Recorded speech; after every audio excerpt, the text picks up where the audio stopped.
subhanallah, langit hari ini cerah sekali, angin pun sejuk. Iya, rasanya hati jadi tenang kalau melihat alam begini.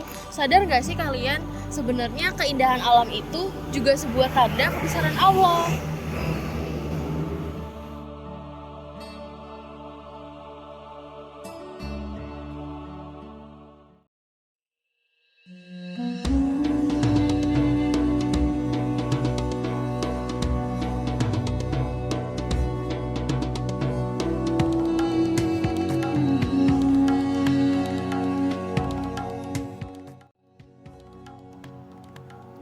Assalamualaikum warahmatullahi wabarakatuh.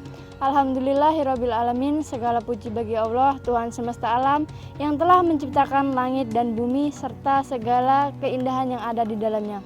Selawat dan salam selalu tercurahkan kepada junjungan Nabi kita, Nabi Muhammad SAW, beserta keluarga, sahabat, dan seluruh umatnya hingga akhir zaman. Allah berfirman dalam Al-Quran, afala yanzuruna ilal ibili kaifa khuliqat wa ilas samai kaifa rufi'at. Maka, apakah mereka tidak memikirkan bagaimana unta diciptakan dan langit ditinggikan? Quran Surat Al-Ghasyiyah ayat 17-18. Langit yang luas, pohon yang tumbuh, dan udara yang kita hirup, itu adalah ayat-ayat Allah Subhanahu wa Ta'ala. Bukan hanya untuk dinikmati, tapi juga untuk direnungkan. Teman-teman yang dirahmati Allah Subhanahu wa Ta'ala, marilah kita merenungkan tema yang sangat indah ini, yaitu keindahan alam sebagai tanda-tanda kebesarannya.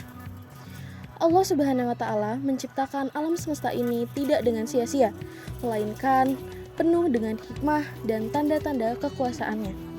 Dalam surah Al-Ghasyiyah ayat 17-20, di mana ayat ini mengajak kita untuk merenungkan, melihat, serta memikirkan bagaimana alam sekitar dan bukti nyata adanya Sang Pencipta yang punya kekuasaan.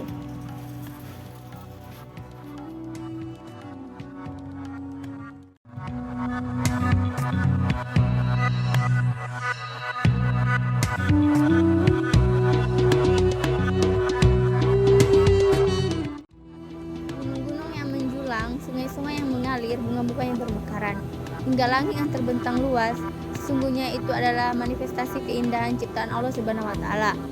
Ketika kita melihat lautan yang luas, pepohonan yang hijau, dan burung-burung yang berkicau, sesungguhnya itu adalah zikir alam kepada Tuhannya.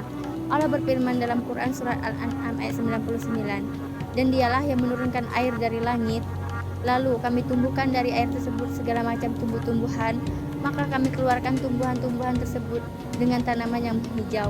Quran Surat Al-An'am ayat 99. Tapi sekarang banyak orang-orang yang merusak alam, pohon ditebang sembarangan, sampah di mana-mana. Padahal Allah sudah mengingatkan. Bismillahirrahmanirrahim. Dhaharal fasadu fil barri wal bahri bima kasabat aydinas.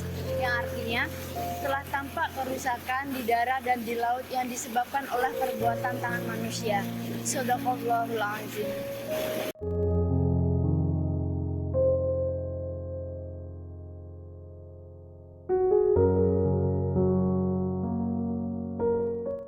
Keindahan alam juga mengajarkan kita tentang keseimbangan, ketenangan, dan juga keagungan.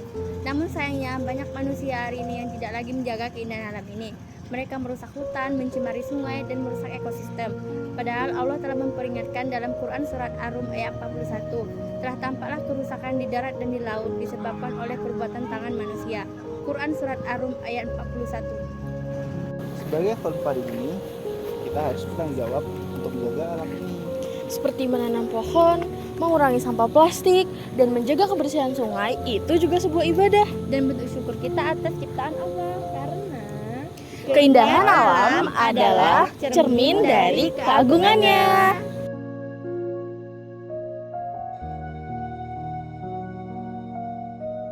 Mari kita jaga alam ini dengan penuh rasa cinta dan tanggung jawab. Nikmati keindahannya sebagai bentuk rasa syukur atas nikmat yang Allah berikan. Dan jadikan setiap langkah kita sebagai bentuk ibadah kepadanya. Semoga kita termasuk hamba yang mampu melihat keindahan alam ini sebagai tanda kebesaran Allah, bukan sekedar pemandangan tanpa makna. Terima kasih telah menonton video dakwah ini. Semoga apa yang kita sampaikan dapat berguna di kemudian hari. Sekian dari kelompok kami, kurang lebihnya mohon maaf. Wassalamualaikum warahmatullahi wabarakatuh.